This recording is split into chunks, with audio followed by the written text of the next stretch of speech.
Buon pomeriggio, ben ritrovati al nostro consueto appuntamento di webinar in lingua inglese di Macmillan Education, organizzato in collaborazione con la Mondadori Education. Parto subito con alcune notizie informative tecniche. Durante il webinar vi sarà chiesto di rispondere a alcune domande.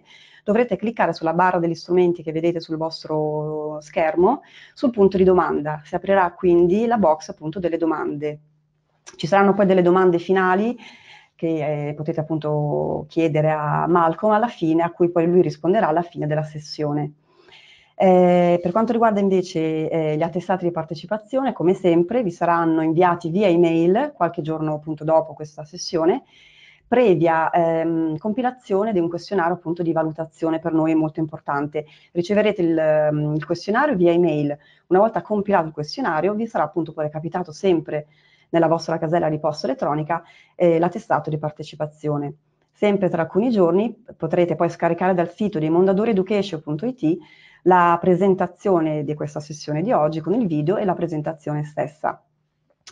Oggi abbiamo come ospite, sono molto contenta di avere Malcolm Mann, il nostro caro autore con cui appunto lavoriamo da tanto tempo. Malcolm è Malcolm è un insegnante di lingua inglese ancora, è tuttora un insegnante. Fa parte anche del comitato di TESOL Greece ed è naturalmente anche autore di diversi corsi, risorse e materiali appunto di ILT, quindi appunto di corsi di inglese. È nostro autore ad esempio della serie Destination, di Laser, non ultimo di Optimise. L'intervento di Malcolm quest'oggi affronterà l'argomento della preparazione delle certificazioni e dell'esame in generale attraverso la personalizzazione di attività, quindi un po' personalizzabile a seconda anche degli studenti che vi trovate, insomma, nelle classi. Quindi un argomento molto concreto, pratico, e non mancheranno appunto degli spunti, spero appunto utili, considerati utili da voi. Quindi direttamente dalla Grecia, da Atene, I'm in touch now, I'm in touch with Malcolm. Are you there, Malcolm? Can you hear me? I can indeed. Can you hear me? Oh, yes, I can perfectly, sounded clear. So welcome, thanks for being available. And so it's now over to you then. Thank you and enjoy the webinar. So hello everyone. I'm presuming that you can hear me and see me okay. If you can you just type yes into the question box? We've got a bit of a time delay, I believe, about 23 seconds. So I won't actually see your yeses. I'm seeing them immediately. No time delay at all. Fantastic, fantastic, fantastic. Hello to all of you. More than 300 people in the room, which is absolutely wonderful. Thank you all very, very much for coming. Hello from a very cold and windy Athens in Greece. I hope the weather is better where you are. I'm an hour ahead of you. It's 25 to 6 here. So after this, it's the end of my working day. I hope that after this, it's the end of your working day too. As I say, thank you all very, very much for coming. Let me just change the slide. There we go. I hope you can all see the slides as well. Can you just type yes, yes, yes, if you can see the slides? Let's see if we do have a delay. I think maybe we've got a time delay. Yeah, okay, we've got some yeses coming in. Fantastic. So in this session, we're talking about optimizing your exam preparation classes through personalization. We're going to take about 45 minutes over this, I think, and there'll be an opportunity for questions at the end as well. Please, though, don't feel you need to take lots of notes. At the end, you'll be able to download a PDF. Sylvia, I think, will give you more information about this at the end, but it's got all of the slides from my presentation. So you can look at that in your own time, share it with your colleagues if you want to, if you're interested, but you don't have to write lots of things down now. You may well have read this already. This was the blurb that we were using to advertise the session. In case you haven't read it, I'm just going to quickly read it to you again. Preparing teenagers for exams can be soulless and dry at times, and the tasks we get our students to do can be divorced from their lives and personal experience. In this session, we're going to look at how to bring in an element of student-centered personalization to exam classes to aid interest and motivation. Now, I just want to focus on a couple of bits of that. Preparing teenagers for exams can be soulless and dry at times. Do you agree that that's true?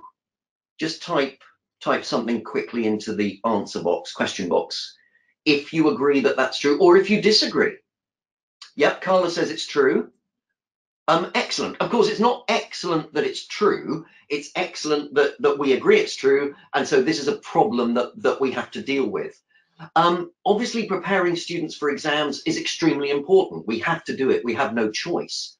But it's not always the most interesting, the most engaging, the most motivating material for our students, because the tasks that we get our students to do can be divorced from their lives and personal experience. In their real lives, outside of the classroom, they're not doing gap fill.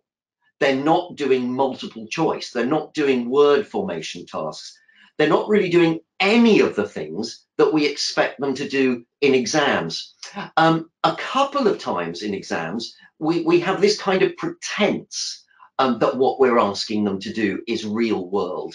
Particularly, I think, in terms of writing, where we say you're going to write a short story for an international short story competition, or you're going to write an article for a young people's magazine, and we try and make that real world. But what we're pretending really is that they actually do that in their real lives. And certainly my experience, and I suspect it's your experience too, is that they aren't doing that in their real lives. They're not entering short story competitions and writing articles for young people's magazines in the real world. We pretend that they do, but they don't really. So what we're asking them to do in exams is very, very different from what they do in their real lives outside of the classroom. So today in this session, we're going to be thinking about personalisation. Now, when I said that word a second ago, I stumbled across it. I didn't do that on purpose. It's actually just a very difficult word to say. It's a very odd word, personalisation. Obviously, we have the noun person, and then the adjective from that is personal, and then we can make a noun from that, personality, and we can also make a verb from it, to personalize. Interestingly, there are two endings, could be ISE or IZE. I'm going to use them interchangeably today throughout my slides. I don't really mind. In American English, they tend to only use the IZE ending. In British English, you can really use both. And I've been fairly inconsistent throughout these slides. So that's the verb, and then we can make a noun from that, personalisation. In the Macmillan English Dictionary, they say that personalisation is this, or the verb to personalise, is to make or change something so that it's especially suitable for a particular person. And they say that there's a synonym to customise. And if we put, let's forget ELT for a moment, let's forget teaching. If we put personalisation into Google and then click on images, it's interesting to see the kind of things that come up. There's all sorts of different things that you can personalize. You can personalize, for example, wedding invitations. So you can choose your font, and you can choose the template, and you can choose what verse you have, and you can choose all the wording and the picture. You can make it personal to you. Obviously, you can personalize your computer and your computer settings and your desktop, and you can choose a photo, for example, to be in your screensaver or your desktop photo to make it appropriate for you. Lots of personalization of clothes. You can have personalized socks if you want. You can have personalized furniture if you want. You can add some text. I quite like this one. My stuff, still my stuff, mostly my stuff, and some of yours. I thought that was quite amusing. So you can add some text to a piece of furniture to make it unique, to make it personal to you. A lot more clothing, t-shirts, of course. You can add logos and slogans, anything you want. You can have a personalized mug with a picture of a pop star and your own personal message. Of course, personalized jewelry. You could put your name or your friend's name or the member of your family. Even something like this, like your mug of coffee, or how much milk and how much sugar, is personalized if it's specific to you. And my absolute favorite, a personalized Santa Claus cat bowl, where you can put the name of your cat on the cat bowl, or the name of your friend's cat or whatever, and it makes a lovely, rather peculiar, personalized gift message thing. So personalization is everywhere in terms of products on the internet and in shops and services. Making or changing something so it's especially suitable for a particular person. It's all about choice. It's the choice of different options, different positions, different aspects. And to determine those choices, there may be an issue of time. In terms of exams, for example, we often give more time to dyslexic students. The exams are personalized in a sense for them. It isn't just time though, it might be budget. If you've got more money, obviously, there's probably more scope for personalization. It's obviously personalization perhaps in terms of style or fashion or appearance or how something looks. It's in terms of your needs, your requirements, your abilities, but also your preferences, what you like, what you dislike, your opinions, even perhaps your beliefs, your belief system, even your religion might determine how you personalize something. And geography and location, your climate might determine how you personalize something. So there's all of these different factors involved. They're all, though, leading towards the same thing, making something more appropriate, giving you a better experience, giving you better results, giving you greater satisfaction. Now, let's now think about ELT in the classroom. If we're going to be talking about personalization in the classroom, particularly in exam classes, what are we personalizing? What is this thing that we're talking about? Who's going to be doing it? And who's it for? And those might not be the same people. How are we going to do it? And I think a good question, an important question, is why are we going to do it? So we're going to think about those.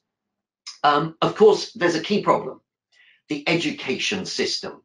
If we ask ourselves, is it set up for personalization, particularly in terms of when we're preparing teenagers for exams, I think the answer is often, well, no, it's not. We've got classrooms. There may be a rigid structure in terms of desks and where the teacher can be and where the students have to be. We have to follow the course book or the exam practice materials. There's a set syllabus that we have to follow. There's an exam syllabus. We've got to do certain things to prepare our students for the exams. There's a timetable we have to follow. There's restriction after restriction after restriction. So in many ways, it's absolutely not set up at all for us doing anything like personalizing things for our particular students or for individuals. However, I don't think we should despair. I do think that there are things that we can do to create a climate of personalization within all of those restrictions.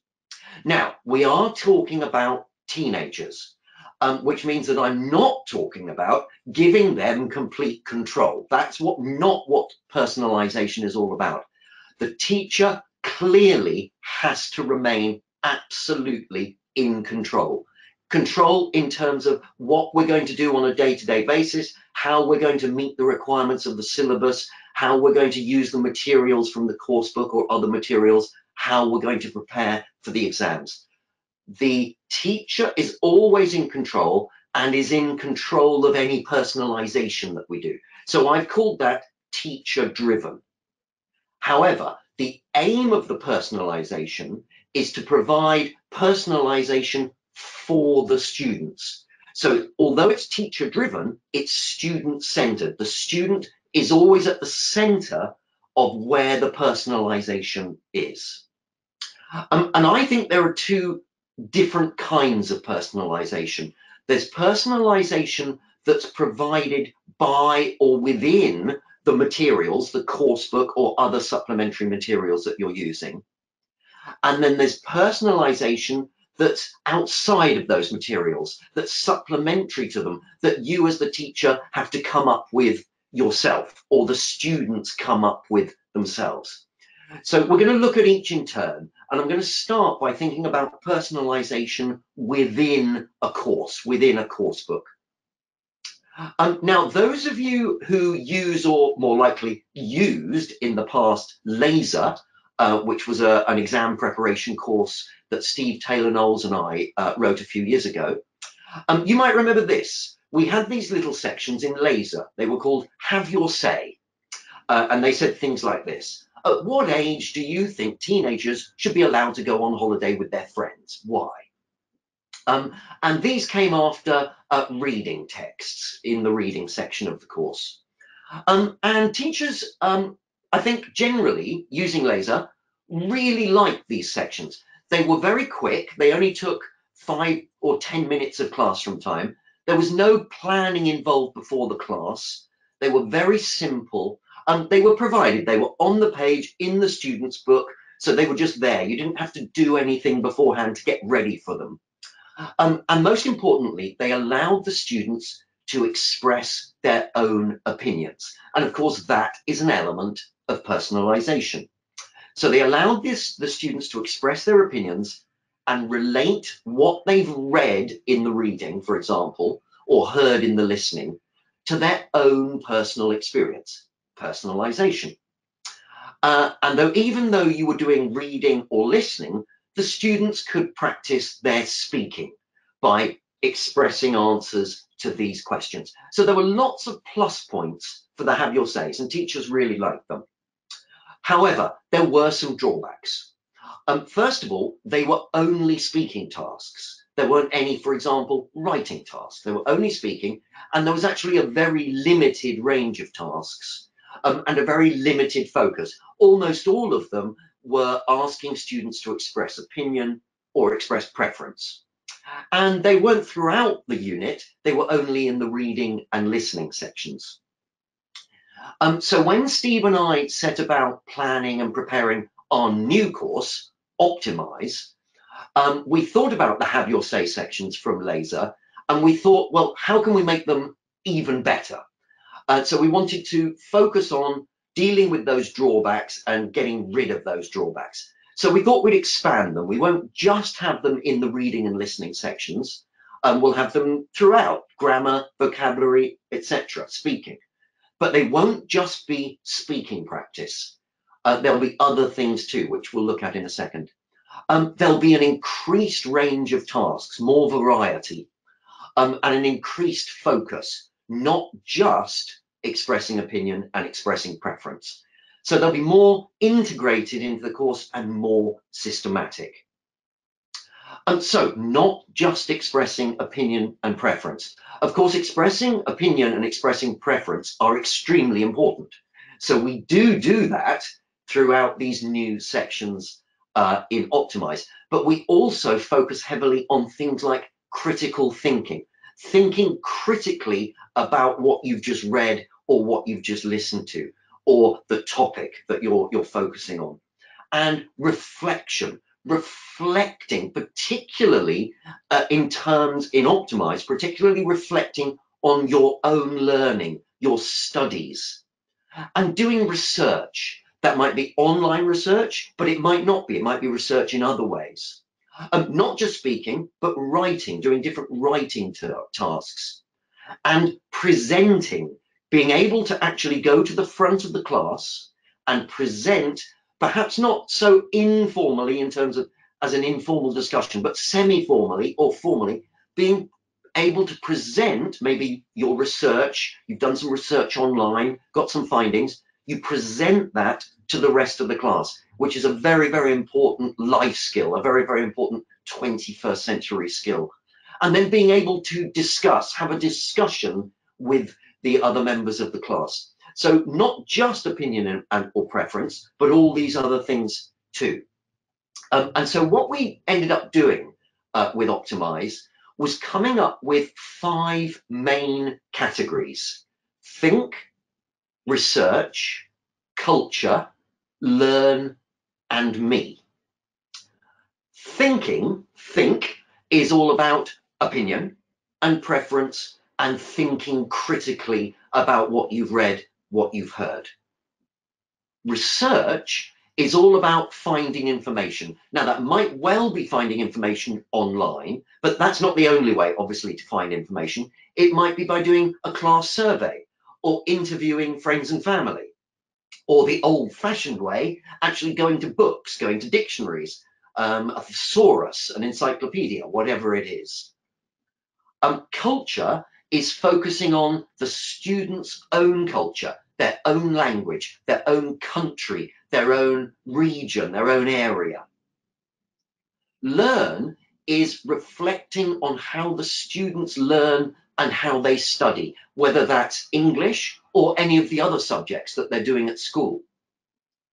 And me is focusing on the students' personal life, their daily life, their families, their friends, their hobbies, their routines, their interests, etc. So a lot more systematic than the old have your says in laser. And so here's a typical reading spread from Optimise. So this particular reading text is focusing on old wives' tales or sayings, things like don't go swimming for an hour after you've eaten, feed a cold, starve a fever, if you have a cold, eat chicken soup, those kind of things. And then at the very bottom of the page, after we've done all the tasks and all the work on the reading text, we have one of these. So we've got think, research, culture, learn, and me, and we focus on one of them. In this particular case, it's culture. So what old wives' tales and sayings, similar to the ones in the article, do you have in your own culture and language? So what we're doing is we're taking the information and the topic that they've been reading about and then personalizing it for the student's own culture. So here's another example. Just have a quick read of that. And then the question is, what is this? Is it think, research, culture, learn, or me? And when you've read it, when you've decided which category it is, just type that into the question box.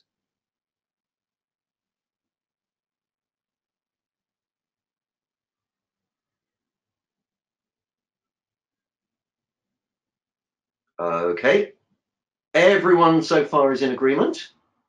Me. Right, brilliant. That was a nice, easy one to start with. Absolutely. Because it's about friends of theirs, it's about me. Me, my friends, my family, things that we do in our daily lives. Okay, let's move on to the next one.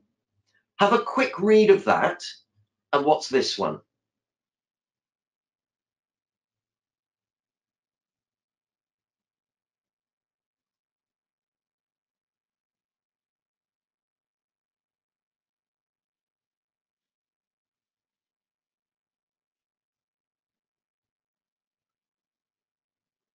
What's this one? I don't think it's me. If those people typing me, I think that's for the previous question, isn't it?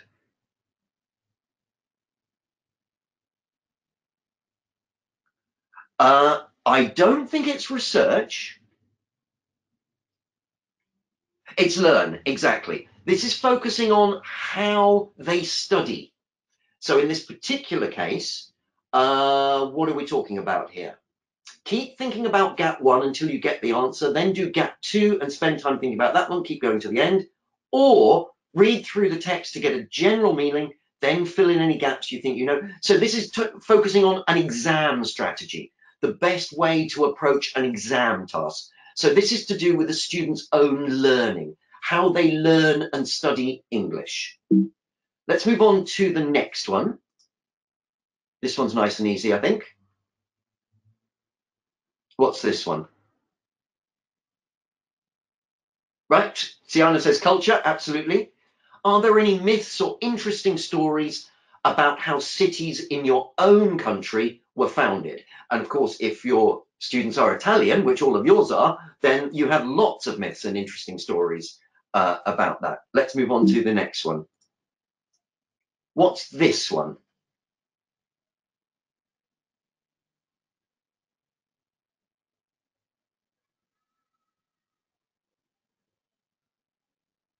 Okay, absolutely. Most of you saying research. They're going online, they're finding information. So this one is research, exactly. And what's this one?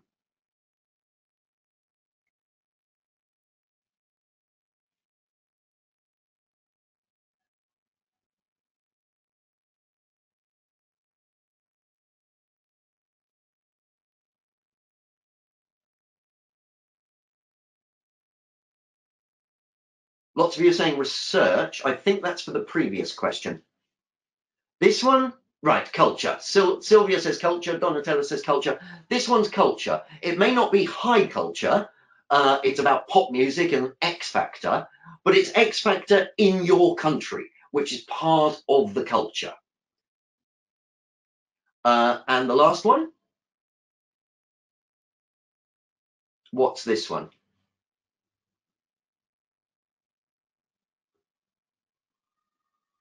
Right, absolutely. I think this one's Think. Now, of course, there is some crossover. If we're talking about musicians and bands, that is culture. We're talking about choice, that is Think, that is me. But I think it's less, the me is less important. So I would probably categorize this one as Think, because they have to come up with the ideas. Who would you choose? What would you ask? So primarily, that's thinking, exactly. So to consolidate and extend an exam-based course or exam practice material. This is now thinking about personalization outside of the course. And here's the problem. As we've said already, often exam practice material can be very soulless and dry.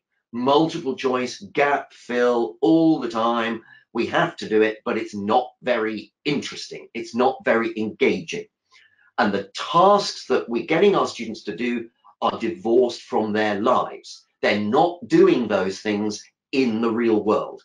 So the solution is, as much as possible, to relate what we want them, what we get them to do, back to their own lives, back to their own interests and their own experience.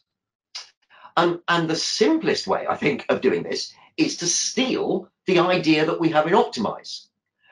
You can use it with other materials too. For example, exam practice material.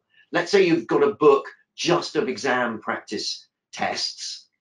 You can use the ideas from Think, Research, Culture, Learn, and Me, and come up with your own quick personalization task. And you can decide whether it's focusing on expressing opinion, expressing preference, critical thinking, reflection, research, writing, presentation, or discussion. Could be one or more of those. And your personalization task could come before you do the actual exam practice task, or it could come after you do the exam practice task. So here's a typical exam practice task. We've got a word formation gap fill task about playing chess. Now, what I'd like you to do, this is a task for you. I'd like you to quickly read the exam practice task, and then I'd like you to come up with a personalization task. Now, you've got to decide, is it before this playing chess task, or is it after? Is it Think? Is it research? Is it culture? Is it learn? Or is it me? It's got to be one of them. You can choose. And then is it expressing opinion? Is it expressing preference? One or more of those. So think about a task that you could do in your classrooms, either before or after this playing chess task. And then when you've got one, type it quickly into the question box. I'll give you a few seconds for that, because I know that takes a bit of thinking. While you're doing that, I'm going to have a sip of water.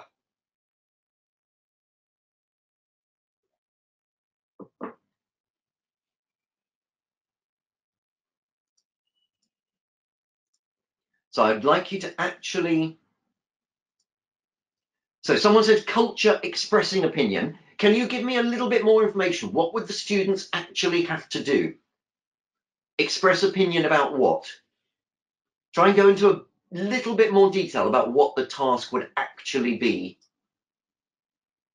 Before the task, express preferences. Let's have a little bit more detail if possible. Here we go. After, write about the rules of a sport or activity that you like. Teach your classmates how to play. Right, excellent. Because that's then bringing their own likes, their own opinion into play. I think that's a very good example of personalization. That was Boeing 777. Oh, we got lots now. Oh, I can't read them all. That's fantastic. So research, think me, gather vocabulary, personal experiences and preferences. Research on the origins of chess and its success in our country to be done after the task. Brilliant. That's research and culture. So that ties the two in together because it's your country. Right, that's a very good one. Just see if there's any more. Oh, we've got hundreds. Oh, well done. You've come up with some fantastic ideas here. I can't read them all out. Before the task, express preference relating to hobbies and personalization. Right, very good. One more.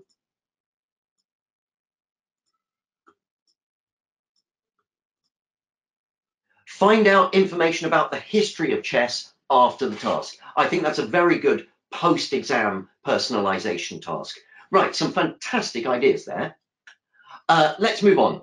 So, as we said, most exam tasks are divorced from our students' own lives. When they leave the classroom, they are not doing gap fill, they are not doing multiple choice, they're not even writing articles for young people's magazines, they're not writing short stories for short story competitions. Pretty much everything we ask them to do in terms of exam preparation is completely different from what they do in their everyday lives outside of the classroom. So the solution is, as much as we can, to introduce tasks and text types into the classroom that the students can relate to, that are closer to what they're doing in their everyday lives outside of the classroom. So, for example, we have to do this in terms of exam preparation because they will be expected to do this when they're in the exam room. Write an article for a young person's magazine, even if in their real lives they don't actually do it. So what we need to do is find something that they do in their real lives and connect it to the exam task. And so although they're not writing articles in their real life, they are, I think you'll agree, all the time online, whether it's on Facebook or some other social media platform, either in Italian or English, it doesn't matter. But what they're doing is posting online, maybe text, maybe pictures, maybe a combination, maybe video. They're posting something online, and then underneath, they're commenting. And actually, the similarities between a social media post and an article for a young person's magazine far, far outweigh the differences. So this would be a very good thing to do as pre-task preparation. The final task will be writing the article, but as preparation for that, we get them to write a social media post on the same topic, using the same informal language, because an article for a young people's magazine should be informal because it should be engaging. It's not a formal essay. So they write their social media post, and then the other students can comment on it. And this is a good way of brainstorming ideas. Now, of course, you might want to do that online. If you have the technology, if you do have, for example, a class Facebook page, you can do that online, fantastic, or in WhatsApp, for example. If you don't have that technology, or I know some schools have problems with getting parents' permission for things like that, and it is an issue with teenagers. So if you're not using that kind of technology with your students, don't feel you can't do it. Just do it on paper. They write their social media post on a piece of paper and then pass it round the room. And each person, each student, writes a comment underneath it. And that's another great way of brainstorming ideas that they can then use when it actually comes to them writing their article, doing the exam task. With speaking, many speaking exams, there's the problem solving task, where two students are given a situation. They're often given pictures. We get this in the first exam, in the preliminary exam. For example, your friend is moving into a new house, or your teacher is leaving. Here are some things you're considering buying them as a present. Those kind of tasks. Let's try and make that as real world as possible. So before they do the exam practice task, we have a pre-task preparation time where it's text messaging. They are text messaging each other, or WhatsApp, creating a WhatsApp thread where they're brainstorming ideas. Let's say it's the idea of your teacher's leaving, so you want to buy them a present. They're going to be using, you get them to do it in English, they're going to be using the same language. What about, how about, why don't we get this? All the same vocabulary for making suggestions, but in text messages or in WhatsApp. And once again, if you can, get them to actually use the technology. But if you can't get them to use the technology, then you can do it on a piece of paper, with pieces of paper going around the room. But it makes it a lot more real world, which makes it a lot more motivating and a lot more engaging. And then they use that information that they brainstormed, and they use the language that they've used in the text message thread when it comes to the actual exam practice task. In exams, it's the 21st century. It's, what year is it? 2019. But there is still no video. Whereas, of course, in the real world, video is everywhere. Every student is going to YouTube, they're going to Facebook, whatever social media they're using, there is video. And of course, there are two different types of video or audio. It doesn't have to be video, it could just be audio. There's third-party generated, which means someone else has produced it. So, for example, that might be a video on YouTube. But of course, there's also student-generated video and audio. I'm sure many of you encourage your students already to produce student-generated video and audio. If you don't, it's actually very, very easy these days, because every teenager pretty much has access to a smartphone or a tablet, and that's all you need to make your own video or audio. In terms of the third-party generated audio or video, so a link to a YouTube video, there is so much on YouTube in English. There are some fantastic quiz shows and game shows. The Chase, Who Wants to Be a Millionaire, you just type them into YouTube, and there were wonderful whole episodes. If you're interested in metaphor and idioms, phrasal verbs, those kind of things, then Catchphrase, that is the best one. It tests native speakers' knowledge of idioms and phrasal verbs and metaphor. It's absolutely wonderful. So that's a great example. But it could be karaoke versions of songs, or a clip providing example of the vocabulary that you did in the previous lesson, or a grammar point, or a pronunciation point. And the students share the link. I think in terms of a link, it has to be shared digitally, really. You could obviously just give it out on a piece of paper. And in fact, I'm going to be giving you a link in the PDF that you can download at the end of this, which is written down. So it can be done written down. But if you do have a way to share digital information with your students, then that's a good way of sharing things like links. And in terms of student-generated video and audio, it could just be an interview with a family member or a friend who speaks English. Or students get together in small groups, and in their free time, they produce a very short play or a very short documentary. Or on their own, in their bedroom or in their living room, they produce a short video blog or a video diary. A great one that teenagers love doing is producing an instructional video, which I think is similar to one of the comments in the question box.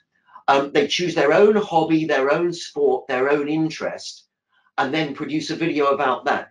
Just for example, it might be if they're interested in cycling and have a bike, It might be how to change a puncture, or how to clean your bike. And that's a great way of showing they've got the vocabulary for using the imperative and other ways of giving instructions and giving advice.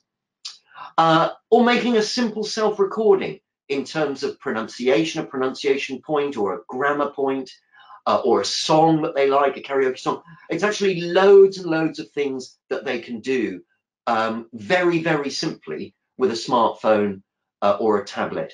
And that really does then, one, relate their studies to their real lives, and it really does engage them.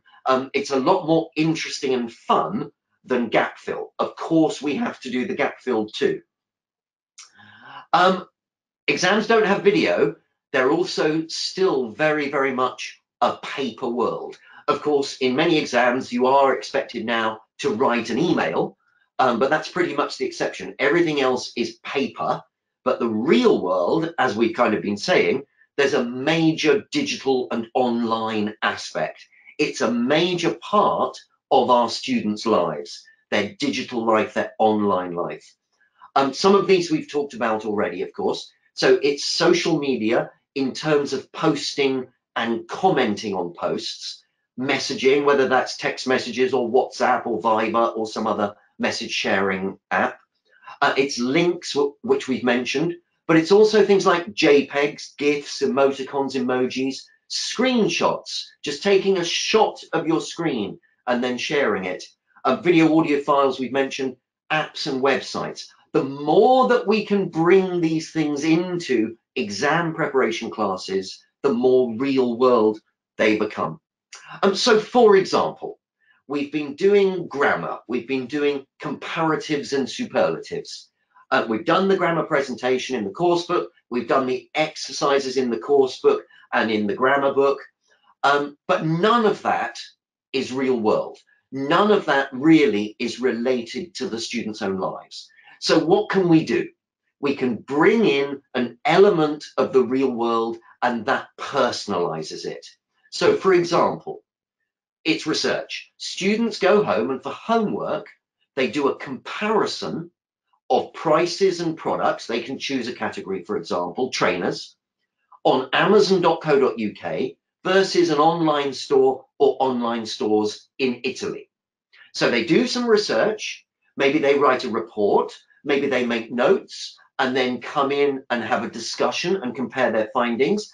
Maybe one of them goes to the front of the class and does a more formal presentation, and then they have a discussion. There's all sorts of things you can do, but it will be using the language of comparatives and superlatives. Amazon.co.uk is cheaper for this. It's cheaper than the Italian site, but it's more expensive, or it's the most expensive site I found. It will be using the language. So this is not a waste of time. This is very good practice, but it's real world practice. This is a rhetorical question. What's this? And the answer is, it's a jigsaw. But it's not just any old jigsaw. It's an online jigsaw. And it's not just any old online jigsaw. It's an online jigsaw with text. And it's not just any old online jigsaw with text. It's an online jigsaw with text that I created. I made this. What I did was I produced some text in a Word document, and then I took a screenshot of it. So I had it in JPEG form or picture form. And then I went to an online jigsaw website, and there are loads of them, and you can create your own jigsaw. And so I uploaded my picture, which happened to have some text on it. And there we have a jigsaw that I created with text. And I'll give you a link in the PDF, I'll show it to you in a second, where you can actually go and see this jigsaw for yourself. And these are great fun, particularly with teenagers, particularly younger teenagers, I think, but even older teenagers at time quite enjoy doing things like this. I think you can use this in two different ways. It could be teacher produced, or it could be student produced. In terms of the teacher produced jigsaw, it could be the instructions for homework. So before they see the instructions, they've actually got to solve the jigsaw. It's actually quite fun, quite motivating, quite engaging. It could be a list of vocabulary items to learn. It could be a grammar task or a vocabulary task. Before they can do it, they have to solve the jigsaw. It could be a model composition that they can use when they're writing their own composition as guidance. It could be a short reading text. It could be exam information or tips for when they're doing exam tasks. There's all sorts of things it could be, but you just put it in a fun online form that gets them thinking, gets them having fun before they actually see the text. Of course, it's always good to get the students to do it themselves. Maybe they write their composition, they then, in Word, they then take a screenshot, or if they've written by pen, they can scan it, but they've got a picture of it then they can upload it, and the other students can then unscramble it and read what they've written and then do peer group providing feedback. Doesn't have to always be text, of course. Could be a text plus a picture. Could be a recipe. That's a great one. And then the students that want to, when they've unscrambled it, they've got the recipe and they can actually try the recipe at home. Song lyrics. Teenagers love sharing song lyrics. Could just be a screenshot of an interesting article or some interesting text that they found online. A set of instructions. These are just examples. I'm sure you and your students can come up with much better ones. But if you're interested in trying this, here's the link. You don't need to write it down now, because in the PDF, which I think Sylvia will explain how you can get the PDF, just put that into, you will have to write it down from the PDF, I think. Oh, you could copy paste. Put it into your search bar and it will come up and you can see what you can do with online jigsaws. So a few questions. Don't answer these in the chat box now, but just a few final questions I'd like you to think about. First of all, after everything I've said, how important do you think personalization is in ELT exam prep classes? How easy or difficult do you think it is to incorporate it into lessons and into homework? And after everything I've said, do you think you'll try to incorporate more personalization into your lessons? So that's basically all I want to say, but there is an opportunity now. I'm actually going to take a couple of seconds to read through some of your comments, but if you do have any final questions, please do type them into the questions box. But while you're typing them, I'm just going to read back at some of your comments from the last few minutes where I didn't get a chance to look at them. I often create and let my students create an unscrambled Kahoot about topics of everyday life. Right, excellent. I'm going to steal this idea, Boeing 777. Brilliant, excellent. Very glad you like it. And it's not stealing.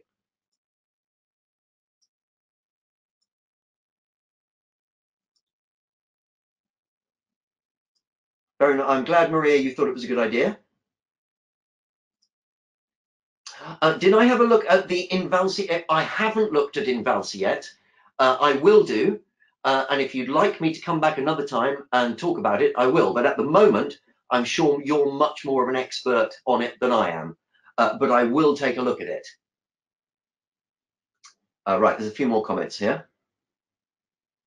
Personalization is better fun for teachers and students alike. It makes the work much more meaningful and engaging. Well, I completely agree, Francesca.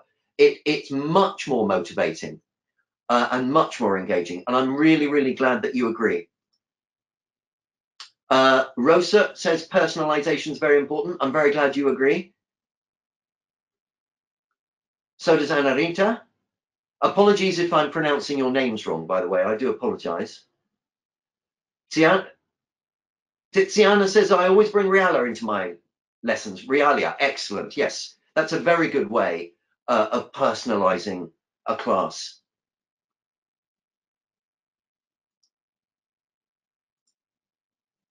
I'm glad you found these ideas interesting. I'm just running through. I've got lots of comments to look at here. I won't read them all out. Invalsi tips would be great. Okay, I will study that exam very carefully, and we'll come back another day to talk about that. But Felicia says it's fundamental to motivate students. I absolutely agree, particularly when the material, the exam practice material itself, isn't very motivating. Alessandra, you're very welcome. I'm glad you found it useful. Francesca, I'm very glad you're going to try to use this. Right, I'm very glad that a lot of you think that this was useful. Boeing 777 says, I think the word personalization has been widely misunderstood. That's very interesting. I'd like to know more about what you mean by that. Susanna's going to try more personalization. That's excellent. Lots of you are going to try it. Serena's going to try it. Will it take too long? Of course, time is a factor, obviously. There is a priority. The priority, of course, is to prepare the students for the exam. And so we have to focus, our main focus has to be on exam skills development and exam practice. But within that, I think the example of the comparatives and the superlatives was a good example. You can assign it for homework, so it doesn't take up much classroom time. And then when the students come in, it's 5 or 10 minutes. But I really think it's worth it because it is practicing what you need to practice just within a real world personalized context. Wow, we've got lots of comments. Thank you very much. This is great. I'm glad you found this interesting. Is it possible to work like this with less motivated and large classes? Well, the less motivated, I think this really helps motivate them. In terms of large classes, I would just say this. You don't need all of the students always to be doing the same thing. You can have different students doing different things, and you don't need to share everything with every student. So if one student produces a jigsaw, just for example, you don't have to get all the students doing it. Only some of them can do it, if those that want to. Or if all of them have written a composition, you don't need to share each composition with every single student. Share one composition with one other student. I think there are ways of dealing with large classes to avoid the kind of chaos of trying to get 30 or 40 people all focusing on exactly the same thing. Let me just look at your fine. I'm sure some of you, Sonia says you already do that. I'm sure lots of you already do some of these things.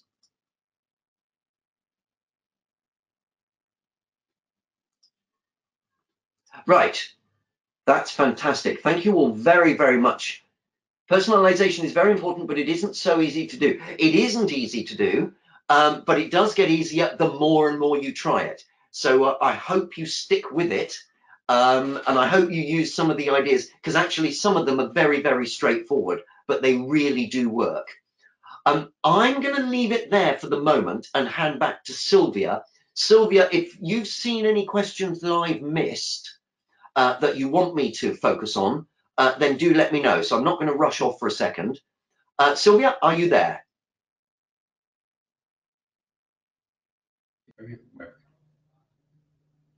Hi, Malcolm. Can you hear me? I can indeed. Can you hear me? Hello. Yes. Yes. Hello. Hello. Thank So were you. there any? You're very welcome. Were there any questions you saw there or comments that I missed There are actually quite a few comments and yes, several questions as well. I could put maybe a document together for you with all these questions. If that's what you did, that would be super. Is there anything you'd like me to answer now? Or have I covered most of them? It may be that I've covered all of them already. I think we cover, most of them. I can see there's some recent questions just at the second questions. For example, this question in particular from Franco. So are there some subjects that should be personalized more than others when preparing students? No, I don't think so, because I think the focus is on the personalization, not the subject. I think whatever you're doing, whether you're doing a grammar point or a vocabulary point or an exam practice task, whether it's reading, whether it's speaking, whether it's listening, whatever it is, whatever the subject, whatever the topic, whatever the task type, the more that we can bring personalization in, the better. So I don't think it's an issue of subject. I think it's an issue of focusing on the personalization. Good question. Okay. Yeah, okay. Yes, another teacher is saying that that it seems, however, despite the interest, tips and all the rest, it seems quite difficult and to to work with the technology for them. Maybe for some of them, I who are think not maybe familiar.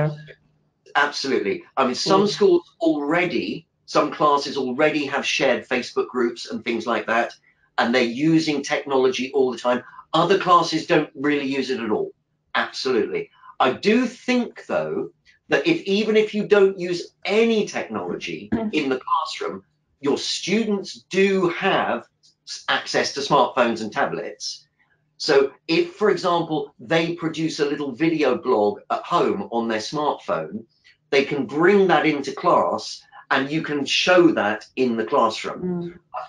And if you can't do that, then I think there are lots of things you can do, even just with paper and pen, to kind of replicate a text message thread or an online post with comments underneath.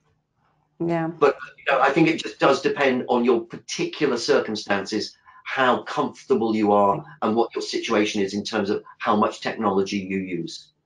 Sure, of course. So I got another one, maybe the last one. So what about personalizing lexes, in particular word collocations? How difficult could this be, or how can this be done?